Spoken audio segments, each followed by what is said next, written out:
Hello and welcome to the Sonic Cinema podcast. My name is Brian Scuttle. Thank you for joining me at www.sonic-cinema.com, as well as the Sonic Cinema podcast YouTube channel. You can also subscribe and rate and review the podcast at Apple, Google, and Spotify, as well as several other podcast platforms.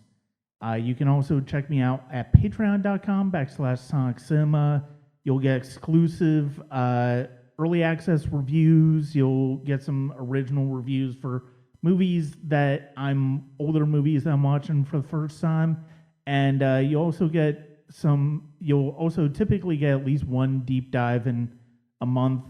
This month I'll be covering the progression of the Daniel Craig Bond movies leading up to No Time to Die, which will be his final performance in the role. That's at patreon.com/Sonic Cinema.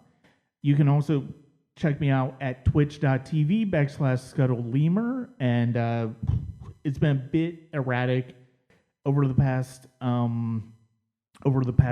few weeks, but hopefully I'll be able to get that back on a regular status, and that is at twitch.tv/Scuttle. So back in April, we began a new series on the Sonic Cinema podcast called Established Classics. And to recap, basically what I mean by that is I'm basically referring to movies that have become so ingrained as defining the best in cinema that it feels like they don't necessarily need to be seen to live on forever. And for the purposes of this series, we're talking primarily about American movies prior to 1960, from the first golden age of Hollywood. And we're going to be, the first episode, we discussed three of the all-time classics in Citizen Kane, Casablanca, and The Grapes of Wrath. For our next three, we're going to be dealing with movies that are no less classics, but some aren't necessarily as easily definable in that as others. Joining me once again to discuss these movies is Timothy J. Cox. Thank you very much for joining me, Tim. Thank you, Brian. Happy to be back.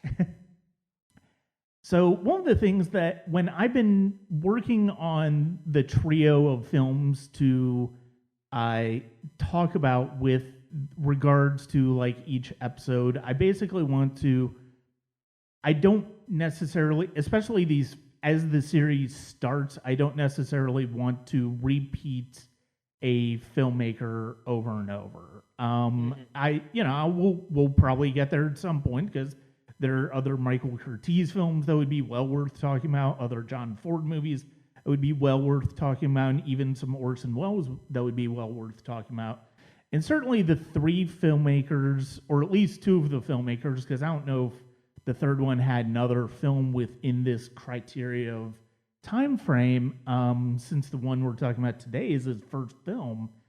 But certainly with two of the filmmakers that we're going to be discussing today, they've done plenty of great classics. And the films we're going to be talking about today are Frank Capra's Mr. Smith Goes to Washington, Billy Wilder's Sunset Boulevard, and Sidney Lumet's 12 Angry Men. Like with last time, we're going to start off with the first one, and we will begin with Frank Capra's Mr. Smith Goes to Washington from 1939, what many consider one of the best movie years of all time. And it's hard not to argue with that, with Gone with the Wind, with Mr. Smith Goes to Washington, with Wizard of Oz, with Stagecoach, and a number of other terrific films. Sure. What is it about Frank Capra's movies do you think endure, or what about Frank Capra's great films do you think makes them endure the way they do? I think there is an innate feeling of he shows us the best of what we could be. Of course, the thing about Mr. Smith Goes to Washington, the character of Jefferson Smith He's this very naive guy. He goes to Washington to take up a vacancy in the United States Senate, and he goes in with ideas of thinking that he's going to be able to change the world. Yeah. And he gets there and he gets, hit roadblocks and, of course, finds of corruption. And he never loses hope. He never loses that spark that just makes that should inspire people, not just as moviegoers, but as Americans. The same thing with It's a Wonderful Life, that we can all relate to the story of George Bailey, or You Can't Take It With You. I mean, like this zany family that you just absolutely love. And he just creates characters that are relatable, and you love them and you admire them. You wish you could be them. I mean, and of course, with Mr. Smith Goes to Washington, it's easy to tie into what's going on currently with politics. And, you wish that, if someone like a Jefferson Smith did exist and stood up and, stood up for his ideals and principles, he would get 300 nasty comments on Twitter. So it's kind of like, but the enduring, for me, if there's one filmmaker that I could go back, if I were an actor in the 1930s and 40s, that I would give my eye teeth to work with, just to be a fly on the wall, just to see how he operates, was Frank Capra. Because if you look at the movies that he made and the people who worked with him, he worked with a lot. Actors clamored to work with him because they knew that they were going to be in something that we were going to be talking about, 60, 70 years later. Yeah. And I think that's the enduring appeal of Frank Capra and his films. People would call them, yes, Capricorn and all of that, but I really think that his movies, they just make you feel good, and they make you like, God, why can't we have Jefferson Smiths like this? Or why can't, where is that idealism? Where is that optimism? Where is that sense of hope that, is kind of sorely, that you kind of wonder about right now? Yeah. No, and I first reviewed Mr. Smith Goes to Washington right around the time Obama was running for the first time in 2008. And I mean, at the time, I mean, I think there are a lot of us, certainly when he was running that first time, that you felt like he could be one of these idealistic people along the lines of a Jefferson Smith, but who's somebody who was who didn't have the naivete that Jefferson Smith does when he first gets into Congress, because Obama had been there for a few years. Certainly you can look back and see that there are problems with that way of thinking. I mean, it's hard to, it's one of the hard lessons, unfortunately, when it comes to politics. And I still respect Obama to a large degree, but at the same time, I mean, if you look back on his presidency, there are several things that would certainly give people pause. But I think the way he continued to hold himself to is, even outside of office, is something that is aspirational and something that, we definitely would like to see in more politicians. And well, I think there, with Jefferson Smith and using of President Obama, there's an innate decency.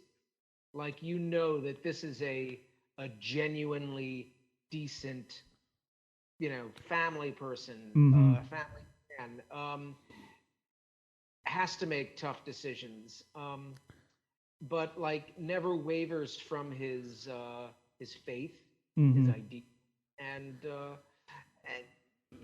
that again, that optimism, of like, yes, we can. This is what we can be. And I think that's why, this movie, I think another reason why this movie stands the test of time, because when you think about it, there are not many movies that really tackle this topic of specifically United States politics. And the only other movie I can think of off the top of my head is The American President, which is also a brilliant movie.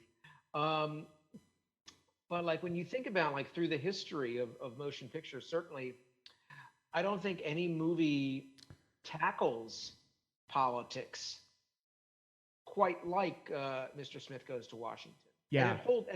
And it still plays very well. It's still, from a movie from 1939, it still rings true. I watched it recently, and it still resonates. It's like, yep, like all of the kinds of arguments and same kinds of characters that we have on both sides of the aisle. Yeah. Very exist. I mean, the script that Sidney Buckman, Lewis Foster, and Miles Connolly that they wrote for the film is pretty on the mark, pretty on the money.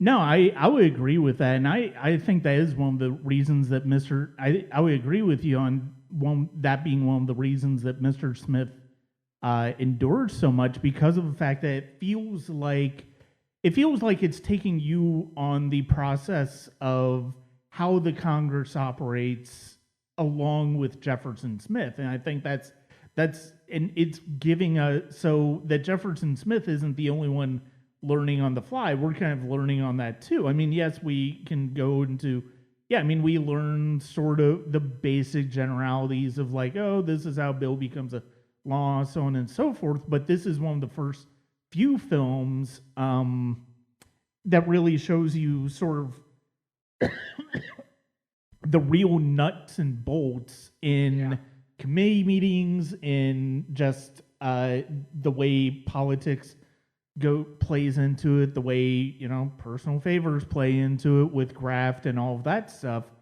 And it's funny because of the fact that, you would think 80 plus years later you would hope that that type of thing wouldn't go on, but of course it does. And it's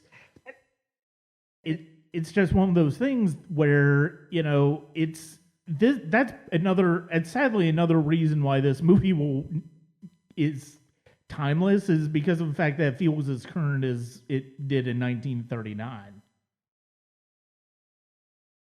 Yeah. Well, and any chance to watch Jimmy Stewart. I mean, the cast, of course, Jimmy Stewart, Thomas Mitchell, the great Claude Rains, Jean Arthur,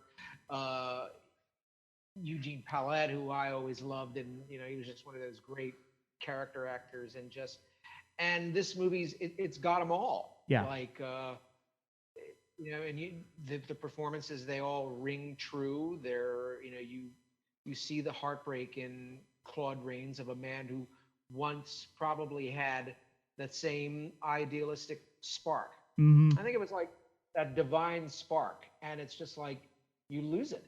And I don't know if it's cynicism or it's kind of like, you just got to go along with the crowd and, don't try to, you can't move mountains. And, and that's what Jefferson Smith tries to do. He tries to move mountains, and,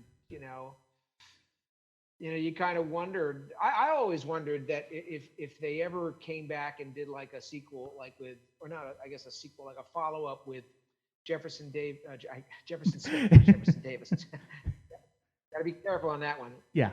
That of 25, 30 years later, of like, did he remain? This, did he change? Yeah. Did the work? Did it break him? As it may have. It's a hard job. I mean, I can't imagine anyone in that. Yeah. It's incredibly difficult.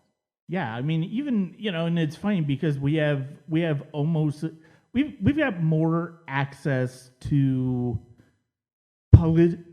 politicians unfiltered now because of social media than we've ever had at any time in our lives, and you still feel like it's you still feel like it, it's hard not to see some people changed over the years, and it's you get more of an honest assessment of them, and you can kind of tell that, like, if people are, whatever people are saying on social media, you can kind of tell that, you can kind of sort of start to tell whether it's inauthentic or not. Yeah, I think like the genuine. I mean, because people they have to get that opinion out because if they're clicking on what they say, it's gonna be retweeted and it's newsworthy and Mm-hmm. it. I mean, it's all about trying. It's getting FaceTime, Yeah. really. Whether you know if they're talking about you on CNN or MSNBC or Fox News or what have you, you're making some kind of an impact, whether it's you know whether we like it or not. Whether we like. I mean, I kind of wish we went back to the old days where we didn't know every thought that Yeah. was in there.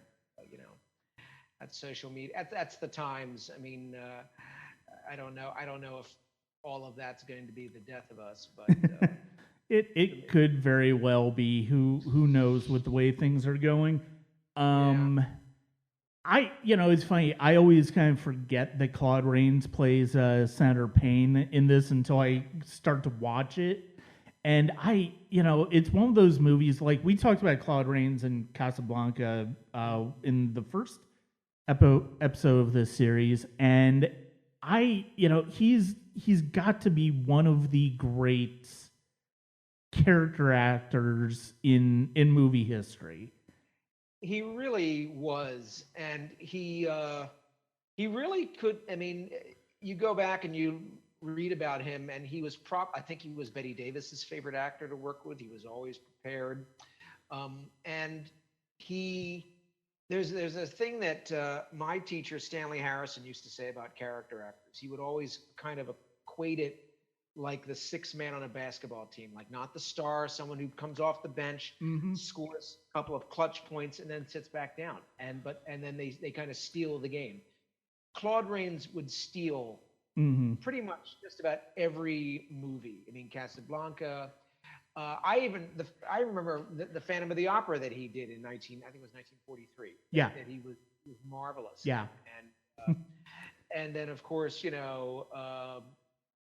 Notorious, which Mhm. I mean he could do it all. He could be sinister. He could be charming. He could be incredibly funny Mhm. and brought some much needed humor.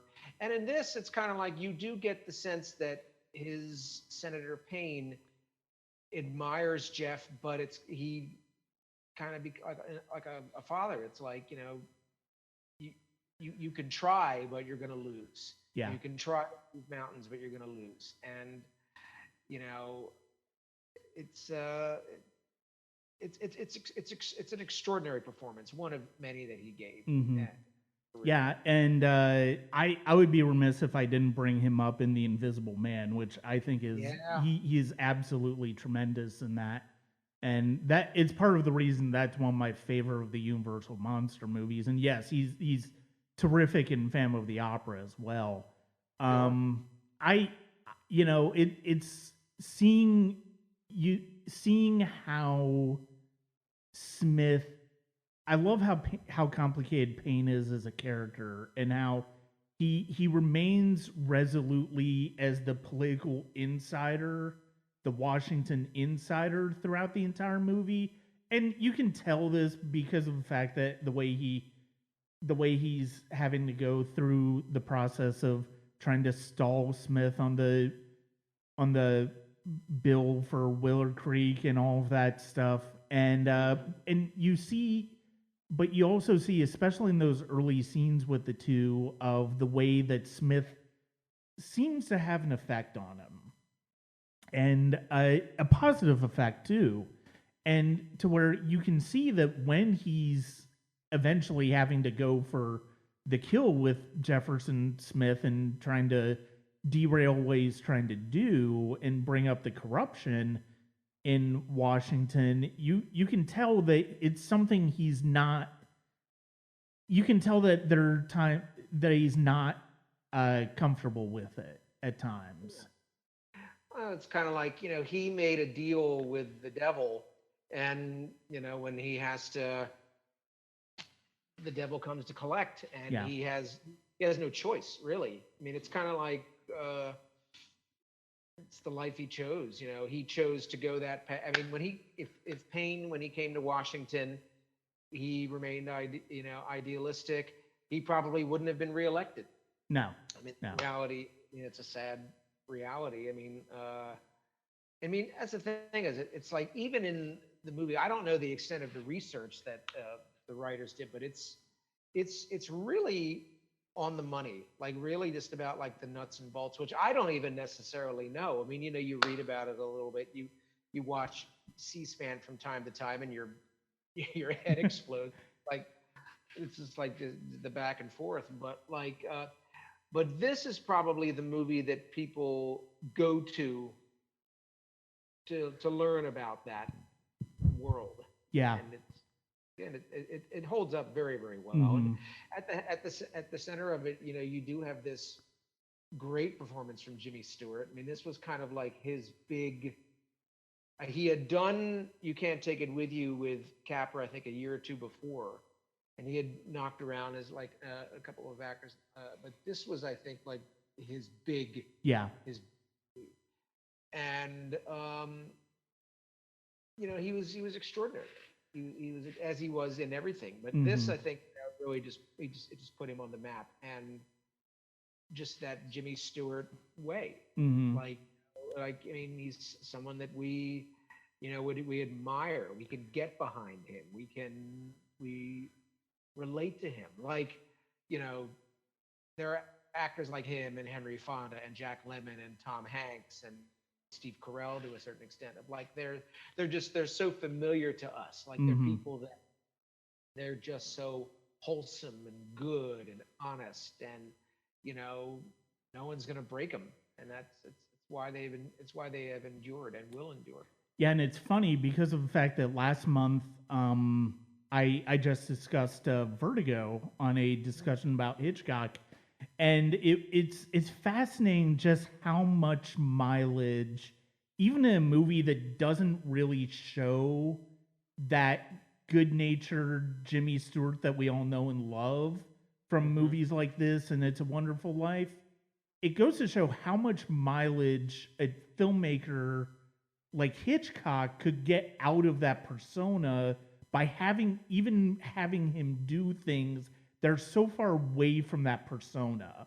Yeah. And that was one of the extraordinary things about Vertigo, and I mean, even, and it's funny because when he did Rope with Hitchcock early on in their collaboration, he's still very much that Jimmy Stewart that we saw in Capra's films, and then when you see Rear Window, it gets a little bit more unhinged. Then The Man Who Wasn't the Man Who Knew Too Much is, sort of going back to a different Hitchcock persona, and then you have Vertigo, where Stewart is. It's funny because Stewart does feel completely broken away from that persona. Well, and then if you were to see any of the Anthony Mann westerns that he did in the 50s and 60s, like The Man from Laramie or Winchester 73, where you saw how he can be dark and brutal, and and those movies challenge that persona, but the audiences went with him. Like, they went with him because he was just he was them. He was you and me. Like, we saw up on the screen. It's like, God, to be Jimmy Stewart. Like, I can admire that, even when they're playing,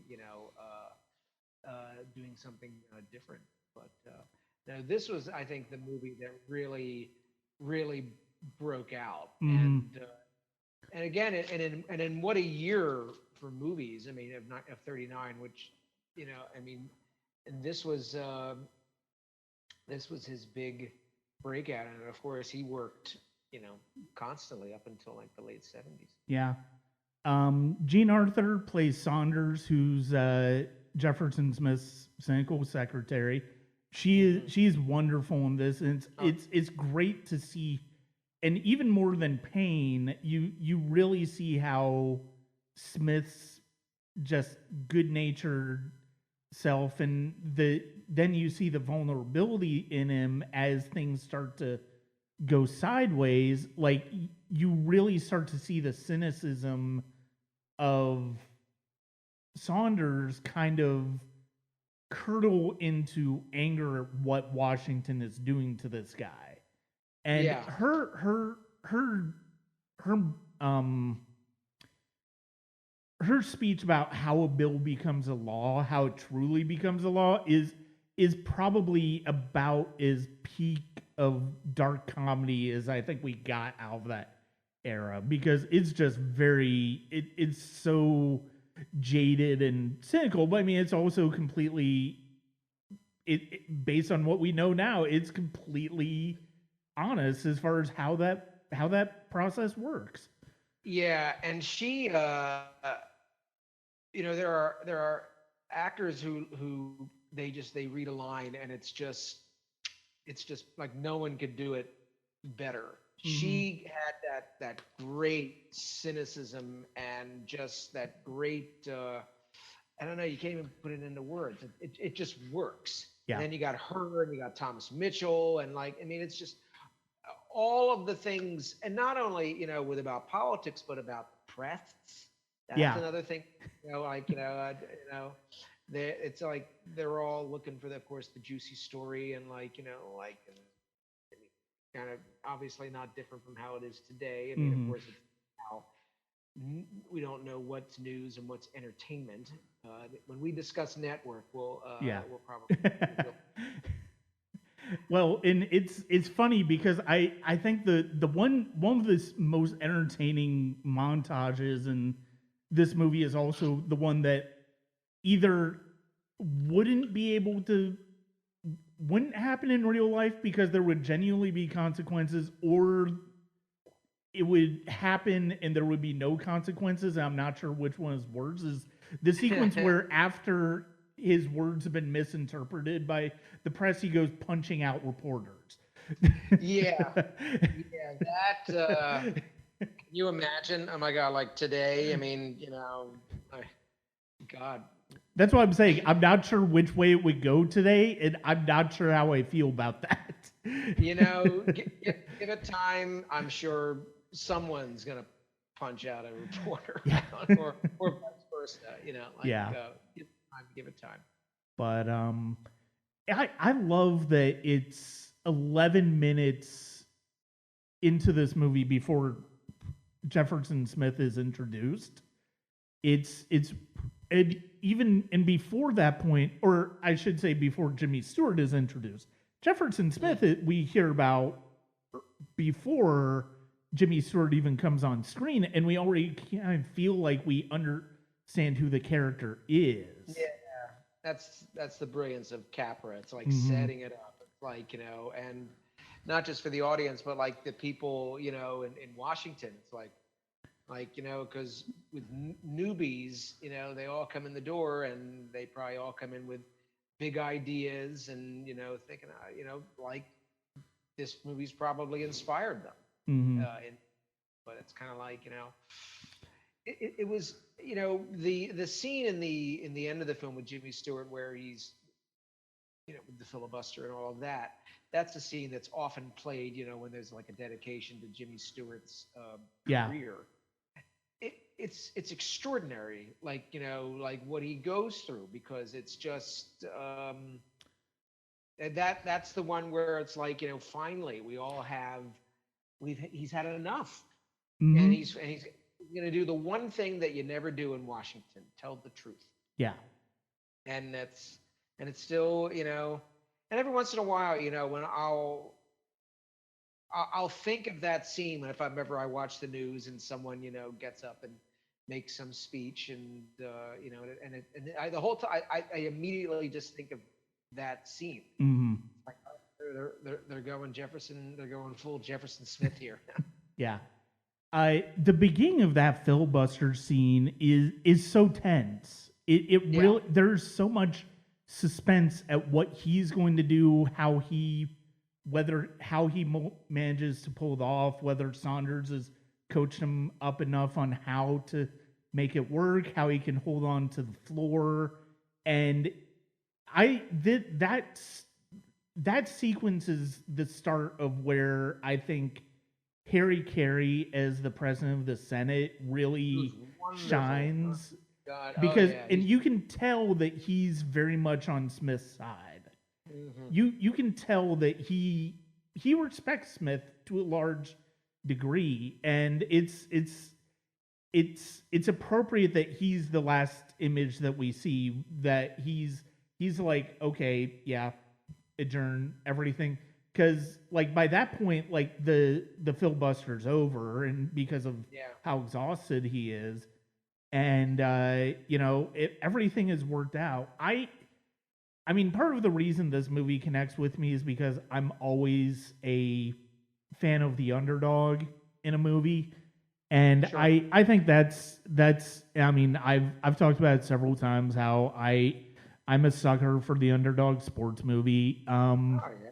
And Mr. Smith Goes to Washington's ultimately one of those underdog movies. And I mean, to a certain extent, It's a Wonderful Life is too, but it's a different riff on that formula. And I think that's one of the great things about those two movies in particular that are so striking, in addition to just how much darker Stewart is as George Bailey. Like, you can almost see the cynicism that we wonder whether would happen with Jefferson Smith sort of come in George Bailey's character. It's a Wonderful Life, because basically, like, every dream that he's had in his life eventually gets stripped away to where he's just lived this average life. And it's like, and you can sort of see that as sort of an extension of, like, if there was a follow-up to Mr. Smith Goes to Washington with Jefferson Smith about 25, 30 years down the road, would he have been in that same position? You kind of almost wonder if you kind of wonder if maybe that was something in the back of Capra's mind when he and Stewart made It's a Wonderful Life. It's true. It's possible. Yeah, absolutely. But yeah, I mean, there's a lot to talk about because of the fact that in this movie, and I think the thing that works so beautifully about Mr. Smith Goes to Washington is the degree of authenticity about the way Washington works, but at the same time, you can tell it's still a movie because the way things happen in the movie moves at such an accelerated rate. Yeah. That, like, the idea that all of these different things could come in the matter of a day in a filibuster, it's like, yeah, I'm not sure if that's necessarily believable, but it's ultimately, it's one of those things where it's like, Capra understands the importance of making the implausible plausible emotionally, because of the fact for what emotionally you're trying to capture in a film. And I think that's the most important thing they does in Mr. Smith Goes to Washington. Absolutely. Absolutely. From there, let's jump ahead to 1950 and Billy Wilder's classic of film noir and Hollywood in Sunset Boulevard. Woo, something lighthearted. Yeah, certainly. As I've gotten into Billy Wilder over the years, it's like it's never ceased to amaze me just how versatile his particular brand of storytelling is. Going between genre and genre, you could do something like slapsticky and campy, like Some Like It Hot, you can do something that's braced with satire, like 1, 2, 3, and then you can have the satire go another way, like Sunset Boulevard, which is very much a satire of Hollywood. And then, he can do a punch in the gut with like The Lost Weekend Yeah. or Nanaka, or to me, he was probably, from a writer director standpoint, he was probably one of the best. Yeah. Just because of the way of the different types of genres that he hit and the different types of stories. He was one that, everybody clamored to work with. That's why he was one of the best, and that's why I think he had 8 Oscars. I think So. He was nominated. I don't know if they won that many, but he was certainly nominated for that many because through a variety of. No, he probably did have that many. Yeah, now that I think about it, between Lost Weekend and The Apartment were both Best Picture winners. I'm sure he got. Oscars. Yeah, I'm sure he had to get nominated for several for this one and Double Indemnity. I can't imagine him not. That Double Indemnity, my God. That's, yeah. The Apartment. So many. Witness for the Prosecution, Sabrina. The variety of. But this is the movie. Whenever I talk about this movie, I always have to compare it to All About Eve, which came out the same year, which is a different attack on the entertainment industry, dealing more kind of in the theater world. All About Eve was the more awards. Yeah. But Sunset Boulevard is the movie. When I watched it recently, it felt like fresh. Like it felt so fresh. Like they just got it. Like Hollywood. Like just the way that it's a town like Washington, it can kind of eat you up and spit you out. And yeah. I think that's kind of, it did to Norma Desmond, and it certainly did to Joe Gillis. Mm-hmm. Yeah, and I love, because it's like, we talked about Double Indemnity for a little bit, where it's like that's very much a clear film noir. You can see the blueprint of Double Indemnity in something like A Big Sleep and The Maltese Falcon. It very much is following that idea, but this takes the style of film noir and puts it in a Hollywood story. And the comparison, I didn't even think about the comparison of Washington and Mr. Smith Goes to Washington versus Hollywood and Sunset Boulevard, but it's actually very true. The idea that they're both sort of monolithic institutions where they are not forgiving of they're unforgiving when it comes to people that they just have no use for anymore. And it's like that's one of the tragedies of Norma Desmond. But it was funny because when I was watching it for the podcast, I couldn't help but also think of Great Expectations either. I thought a little bit about Great Expectations and with Norma Desmond, the Miss Havisham role. Yeah. And I think of that because it's the parallels of used to be, young and gorgeous and popular and famous and revered. And, that's when you're not looked upon that way anymore, that's a hard pill to swallow. Mm-hmm. It's kind of like, in Hollywood now, why, if you're don't age, or don't age, or, you go out and you spend thousands of dollars and get plastic surgery or mm-hmm. what have you. And then, you're haunted by the tabloids, or, people can tell, and it's this is the movie that kind of, it frightens people about Hollywood, about how it can chew you up and spit you out. And I think you really nailed it. It is unforgiving of if you've outlived your usefulness, I guess. Mm-hmm.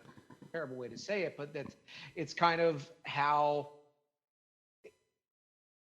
a cynical outlook, but it's a cynical town. It's a cynical world because, if for every Norma Desmond, there's probably a long line of Norma Desmonds out there, younger, and it's a sad fact. Yeah, and the way that Wilder plays with genre here, because it's not just film noir, it's not just Hollywood drama. You also have dark comedy in here. You also have horror movie, really, with the look of Desmond's estate in this movie.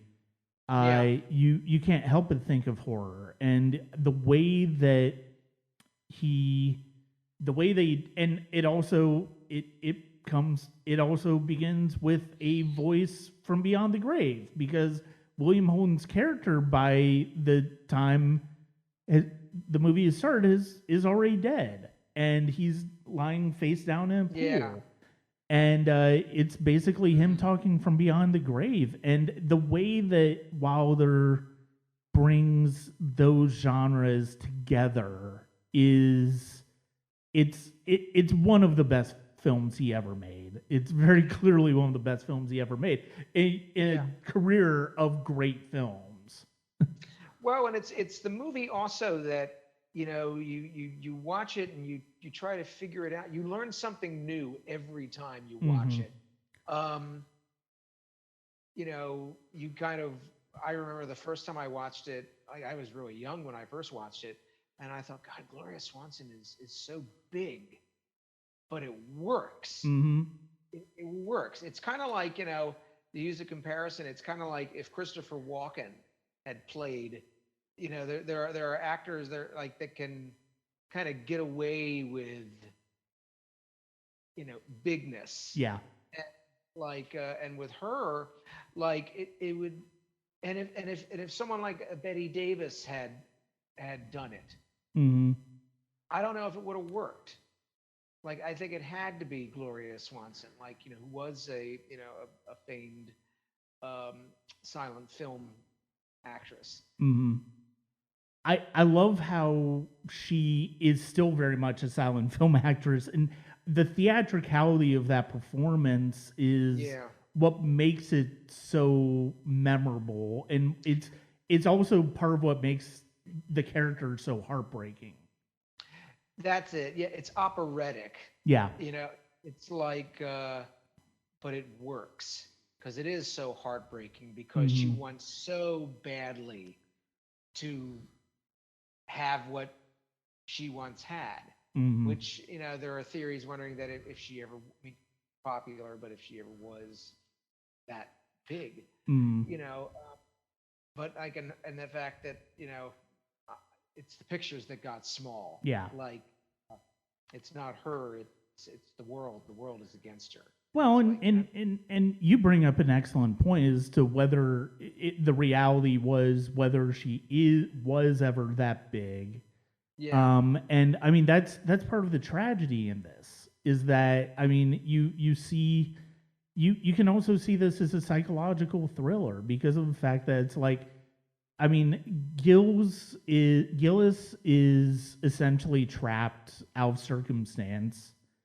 He's basically he originally just shows up at Desmond's house to hide his car, and so it doesn't get repossessed. And then he stumbles into this situation where he could find himself with a job, and I think this was before. I think I'd heard of Eric von Stroheim before this. I don't think I'd seen Greed yet, which is actually the only film of his I have seen at this point. But it's really his performance is it's so arch, and it's, in a way, it's as theatrical as Gloria Swanson's is, but it's also more subtle.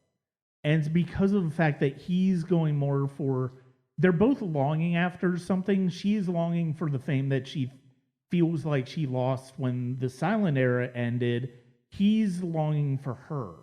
And it's really, and he's content to let her cling to her fantasy of what her life, what her celebrity was, and it's kind of a lovely sacrifice on his part. Yeah, it the thing about Hollywood is that but in these movies is that you come to Hollywood with in many respects a pipe dream, Mm-hmm. and when you get a little taste of that fame, popularity, whatever, people know you, you get a good table at a restaurant, or what have you. I mean, all of those perks that when you lose that, that's got to be heartbreaking. I mean, there are countless stories of actors, or singers or what have you, where some form of that has happened. Up is down, black is white, and here today, gone tomorrow. And it all started with this story. This is the quintessential, Mm-hmm. here today, gone tomorrow kind of story. And of course it's endured, not only with the movie but through the Broadway musical, which I know they're making a movie version of the musical. Yeah. Glenn Lloyd Webber movie. I mean, I know that it's been a while Yeah. in development. I'm sure COVID had something to do with delaying it, Mm-hmm. but finally, and I had seen Glenn Close, and it was extraordinary. Mm-hmm. Trying to, like operatic, but also haunting. Yeah. And haunted. That's what I've always with Norma Desmond. Like, she was always haunted that if she stops believing the pipe dream, she's done. Yeah. Won't have anything to. So the pipe dream is life for her. Yeah.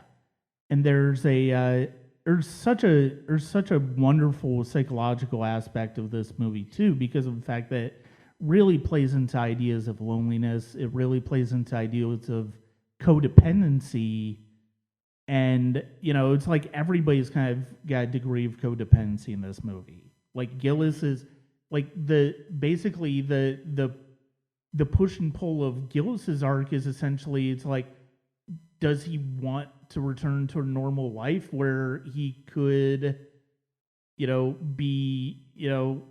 could end up just kind of forgotten on the outskirts of Hollywood?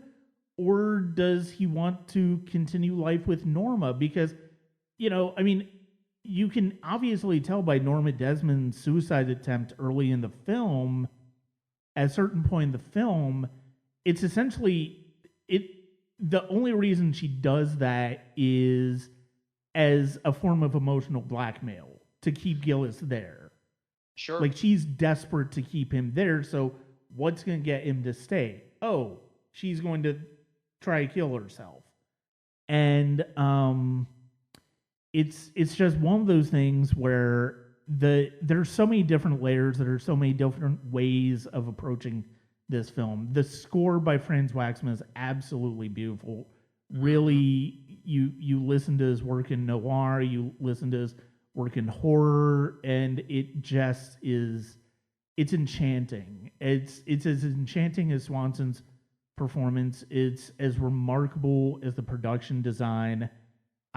Norma Desmond's house is probably one of the most iconic pieces of production design in film history. Mm-hmm. And of course, also this was the movie that, William Holden was an actor who had knocked around for about a decade.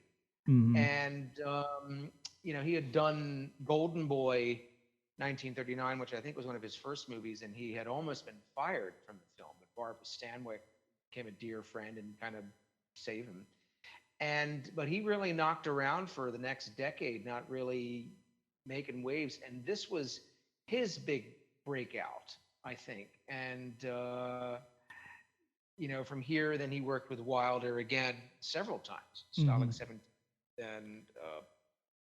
And he's extraordinary in this, because you see also he has a little bit of idealism, but also, kind of what you need, a little healthy dose of arrogance, in Hollywood. Mm-hmm. He and then he gets in too deep with Norma. Yeah.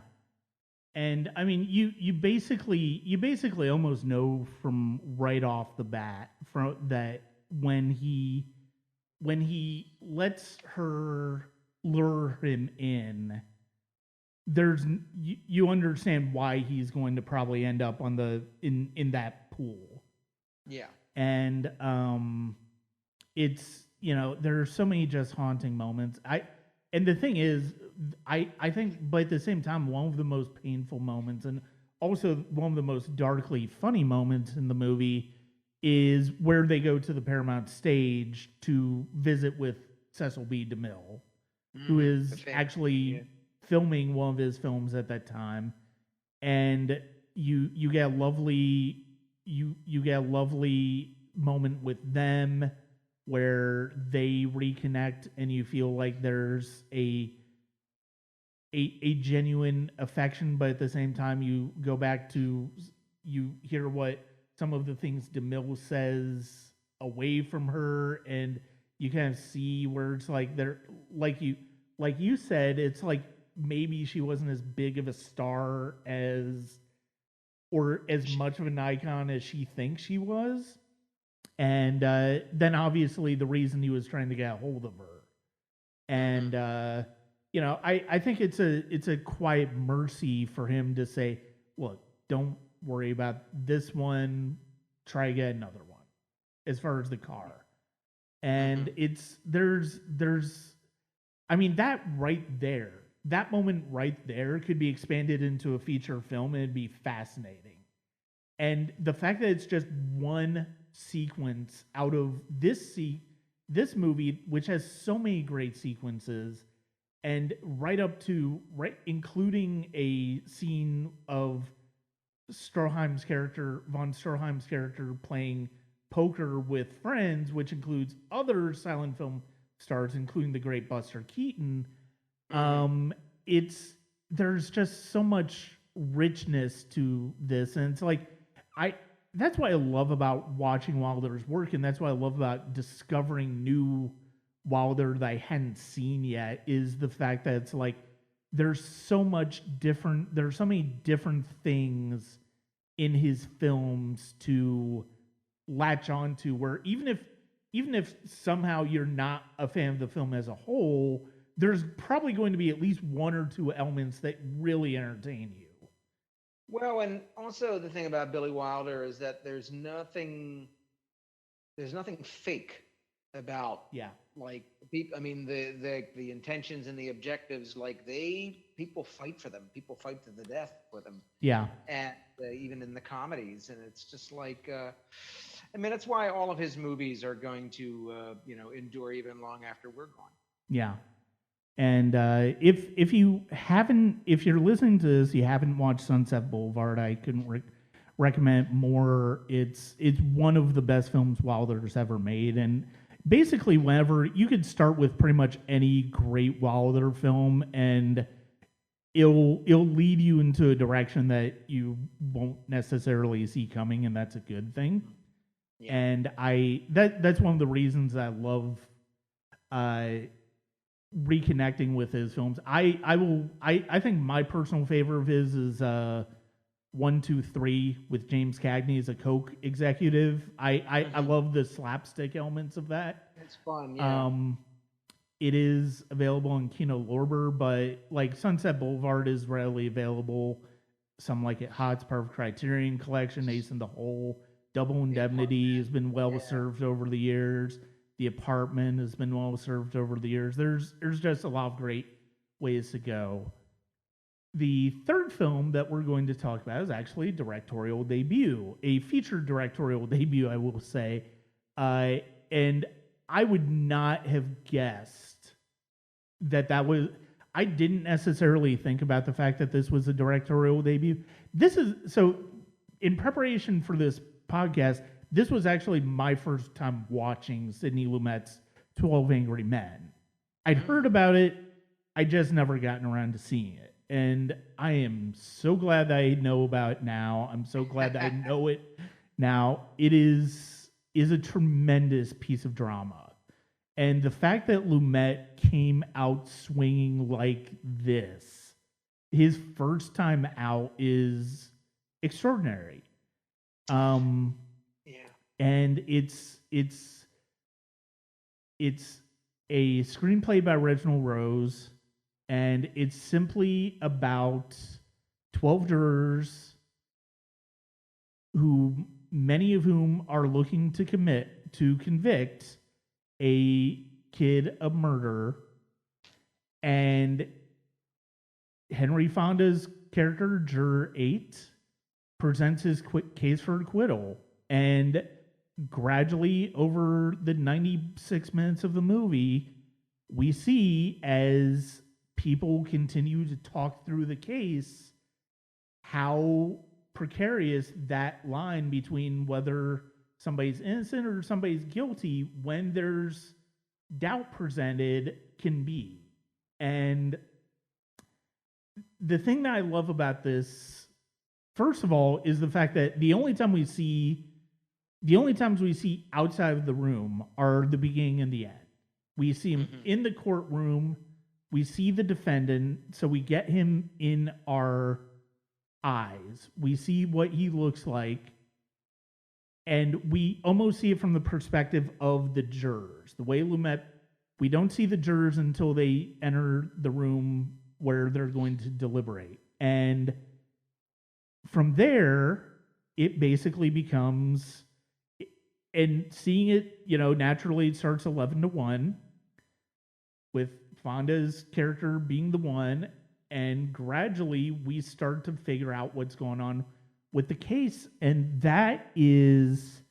it's such a brilliant structure, such a simple structure to make the movie that way. And it's just riveting from start to first. And I will say it's funny because I understand why they kind of did it, because it adds a level of tension to this because of the fact that they barely have one working band. The fact that this is the hottest day of the summer or the hottest day of the year, something like that. It's a very familiar trope now.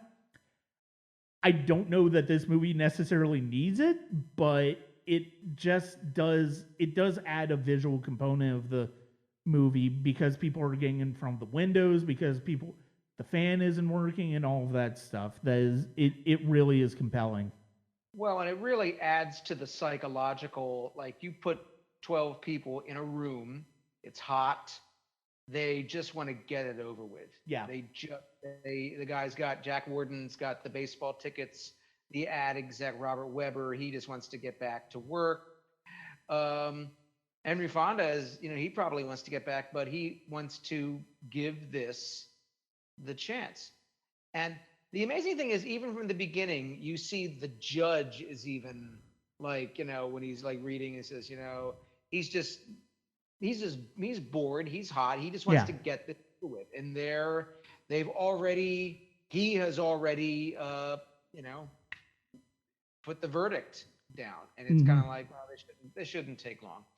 And you put 12 men in a hot box, and tempers are going to flare. I mean, this movie to me is the gold standard of ensemble acting. I mean, anytime anybody asks me, what's the movie if you want to watch acting, you want to watch like excellence, this is the movie. And you go around in this cast, you go around that table, every single one of these actors are people who have excelled in every possible medium, radio, television, theater, and they were also perfectly cast. Yeah. Like their looks, their voices. Like you put John Fiedler and Lee J. Cobb next to each other. John Fiedler's got that feeble, like meek voice. Lee J. Cobb's got that growl. Ed Begley, and so the casting was so specific. Yeah. Because Sidney Lumet wanted to show all types of people, because we've all been in juries, we've all, and we've all wondered when we go into, because of this movie, when you go into a jury, you wonder if you're going to have this kind of scenario. Yeah. I mean, this is a movie that's been studied in psychology classes about like the psychological effects of being in a room with strangers and it's hot and you just want to you don't even care that you may not care about the innocent's guilt. You just want to get it over with. Yeah. Henry Fonda is the one person that says no. We need to talk it out because it's not easy for me to just send a person to death. No, and it shouldn't be. It really shouldn't be. And I love that. I love that you see the natural biases come out when each character is talking. You see the natural biases against teenagers. You see where that's coming from when it comes to some characters. You see why some things, and then you mentioned Jack Warden, who he just wants to get to his ball game. And the payoff to that is, oh, well, guess what? It's starting to rain, so chances are you wouldn't get a ball game today anyway. But you don't know that until the time comes where he's already started to lean into the other direction. And basically seeing this is in a way, it's, if we could have genuine debates about the issues now, this is about as close as I think we could get, because obviously you would have people who would just continue to dig in, who would just be seemingly immovable in their convictions. Well, we're seeing it now. Yeah. I mean, with the debates about mask or is the vaccine effective? Is and that. I mean, it's all the same thing. Like the protests and all of that. Yeah. It's like people are just so convinced that they're right and the other person is wrong. And and what it does, they're not, and that's the problem I think with social media, is that we're not talking to each other. We're sniping at each other. We're trying to just come up with clever lines. Yeah. Just to get clicks. Yeah. To get more followers.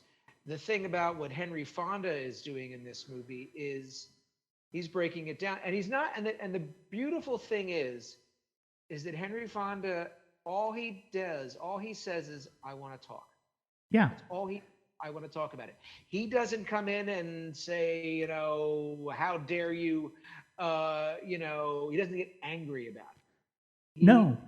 Just, we're here for a duty.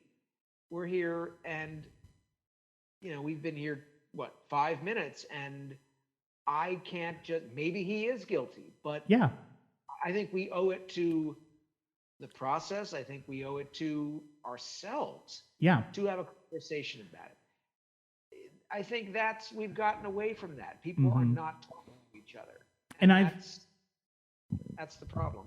And I think one of the keys in this movie is when Henry Fonda says, look, I mean, I have no problem voting guilty if after we've talked, that's how I feel. I have no problem going that way. And I love that he is not set. He's almost the one person who's not really set in his ideas of guilt or innocence in this case. Oh yeah. And you get everybody's take on immediately, it's extraordinary, you get these little hints about each character throughout that Henry Fonda hears, and then it's that he uses on them, basically. Not in a nasty way, but it's kind of well, you thought this, and then it's brilliantly done. And for a film debut, for a feature film debut, Sidney Lumet he'd been an actor in the theater. He was one of the most popular directors of live television. Um, I should mention also, so in 1953, this was on Studio One, I believe it was. 12 Angry Men was first presented on live television. Yeah. And it was, I think it was Robert Cummings, Edward Arnold, who was in Mr. Smith Goes to Washington. And I think it's only an hour. Mm-hmm. And of course, they expanded it greatly for the feature film. And I think it was Franklin Schaffner, I believe, who directed it for the television version. And it became a huge smash hit. Yeah. And then I think Henry Fonda saw it, and I don't know the circumstances of how he got Sidney Lumet involved, but Henry Fonda was also the producer of the film. Yeah. And gave Sidney Lumet his shot. And then, of course, I think they rehearsed it for a couple of weeks, and that because he always rehearsed all of his films. He would rehearse for like 2 or 3 weeks, and then they would come in and then would just do a couple of takes, and he would always come in under budget. And everyone, if you look at a lot of these actors, they would all work with him again many, many, many times. And I mean, Jack Warden was in The Verdict 25 years later.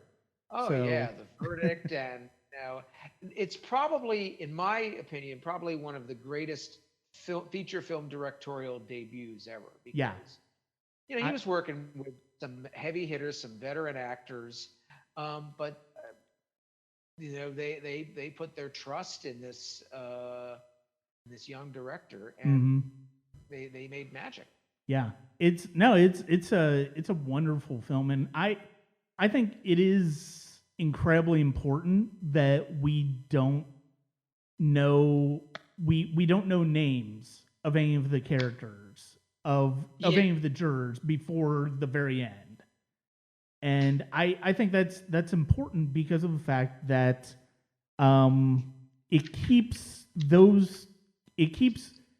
us from personalizing any of these jurors beyond what we hear them say, and basically we come to, they define themselves by how they feel about the case. And how they feel about life going forward. And I think that's one of the things that's so beautiful about the way this film is presented, the way this story is told. Well, and we know these people. Yeah, we know them. We see them. I mean, living in New York, I mean, you would encounter these kinds of personalities all the time. People who the people that would always, like the Ed Begley character, or even the Lee J. Cobb character, people like that, they say things and I'm like, wow, did you just say that? Like, wow, you just said that out loud. And it's kind of like they may not even be aware, or they may not care that, but I am who I am. Like, no, it's a movie that I go back and I watch every couple of years. And I go back and I watch this, and I watched the 1997 Showtime adaptation that they did, that William Friedkin directed with Jack Lemmon. Yeah. It's good. I mean, of course, again, you watch it and you think of the. I mean, it's another exceptional cast, but nothing beats this feature film cast. Yeah. Yeah, it's funny because we've had two directorial debuts that we've talked about, in Citizen Kane and 12 Angry Men, and I would agree with you about 12 Angry Men. I think it is one of the best directorial debuts. I mean, I think, and I mean, in addition to Citizen Kane, which I mean, a lot of people say is the greatest, and I understand where they're coming from. I love this, and I love The Maltese Falcon by John Huston. I think is a tremendous directorial debut as well. And then we have two performances here by Henry Fonda. We've got Tom Joad in The Grapes of Wrath, who is much more certain of himself as a character than juror number 8 is, but it's just as that uncertainty and that wanting to basically discuss the situation is critical to that is important to that character's development over the course of the film. Tom Joad's conviction towards action, towards doing things, and his certainty of how he feels about things is what makes that character so interesting. So there's a really interesting dynamic between the two Fonda performances that we've talked about. Oh, sure. I mean, and just, like the beauty of like what Fonda did, like Fonda didn't have to push or anything. All he had to do was listen and say, using what they were saying, not necessarily against them. Yeah. But kind of like, well, we don't, you said we don't need all of the evidence, and then, you could throw all the other evidence out. And then and then Lee J. Cobb in the end, it's people who he was bringing obviously his personal, you bring in your personal baggage in. Yeah. And he realized that you can't do that. You have to weigh the evidence. You can't bring your prejudices in. Yeah, it's about, and that's what makes this such an interesting look at the criminal justice system in general, and in particular being a juror on a trial where it's like you're asked to be objective, you're asked to leave your biases at the door, but at a certain point, but at a certain point, you would imagine that there are going to be times where you're not going to be able to do that. And it's just the nature of being human. And I think that's one of the things that I think is so brilliant about the approach that Fonda's character takes in this, is that he's also stripping them of their biases in this particular situation. And I think that's so much in Lumet's direction is very simple in this movie, but it's completely what this film needs. It's not just like he could have directed this, he could have directed this as intensely and as, much about different close-ups, getting different close-ups and stuff. And there's some of that in this movie, but it's not to an extent where it becomes an over-the-top melodrama. Yeah, and you could easily do go melodrama with this, but it's like you see, when the camera quick cuts to all of the jurors' faces, and they realize that, and you see the sweat beating down, and it's kind of like you could almost look in and get a sense of their conscience being shaken. Yeah,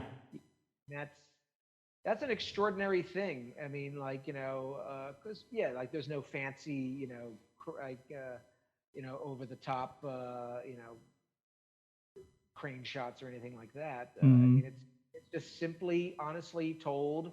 The actors, they're all confined in this box, and and then when they do the close up, they're confined in that as well. They have nowhere to go. Yeah, and it's funny because it is you can, to a certain extent, you can kind of tell that it's from a director who's more familiar with television than he is film, but he also understands how some of those things that you would employ in television, how they would work in a cinematic landscape. Yeah. And I think that's one of the I think that is so brilliant. And I mean, it's something he would do throughout the rest of his career. And sure. He was just one of the best filmmakers ever. And he was a favorite of mine as well. I mean, you look down the list of films that he did. He had some unusual films in there, but always working just always. I mean, had this 50+ year career, and people would always love to just work with him. Yeah.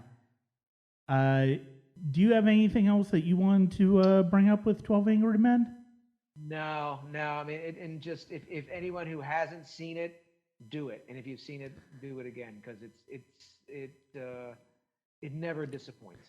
Yeah, I actually picked up the Criterion Collection the Criterion DVD Blu-ray last year during one of their 50% off sales, and it was completely worth it. I'm so glad I own this movie now. I'm so glad that I'm familiar with this movie now. It's just a tremendous film, and all of these are really, really rich films. And I think one of the things, I mean, now granted, we're going after films that are famous, that are some of the most famous films of all time. But I mean, that's part of what I wanted to do with this series, where it's like, we're talking about some of the most famous movies of all time.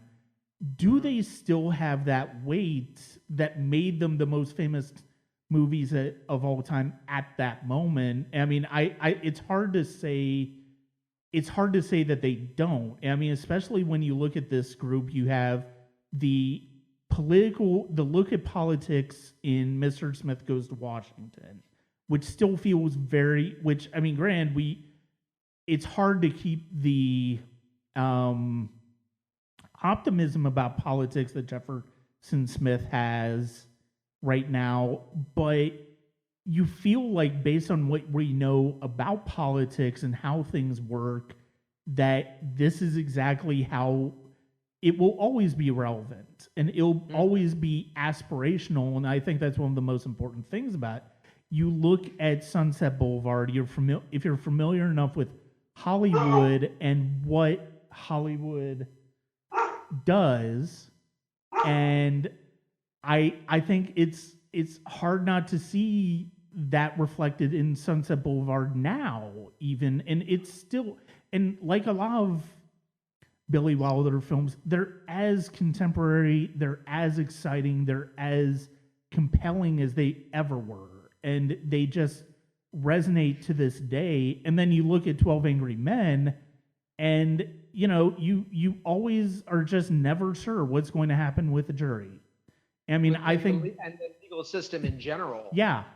And the way that Lumet breaks that, and Reginald Rose breaks that down in this film for 90 minutes, I mean, it's as riveting as it had to have been in 1957. Mm-hmm. Yeah.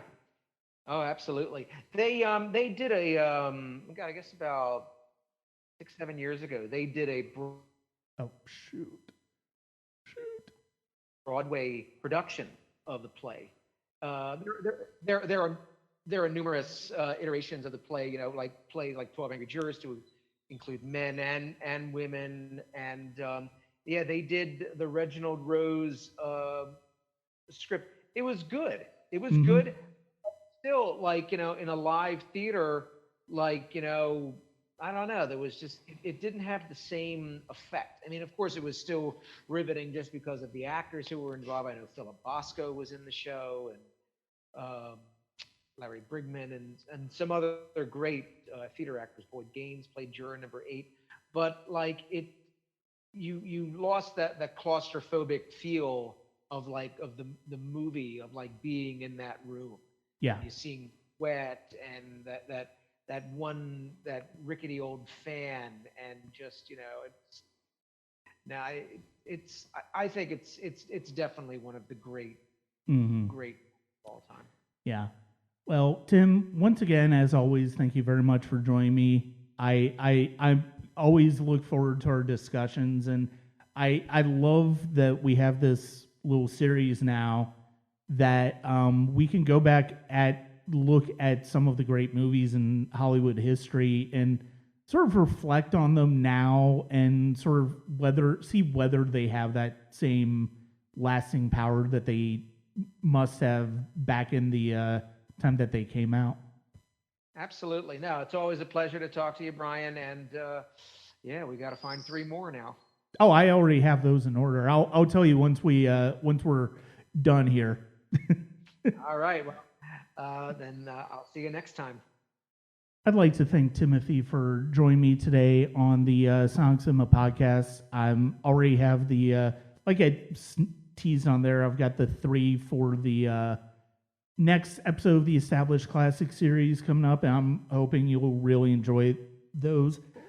That's going to do it for this episode of the Sonic Cinema podcast. As always, check us out on YouTube, Apple, Google, and Spotify, as well as the Sonic Cinema Patreon at patreon.com/Sonic Cinema, twitch.tv/ScuttleLemur, as well as www.sonic-cinema.com.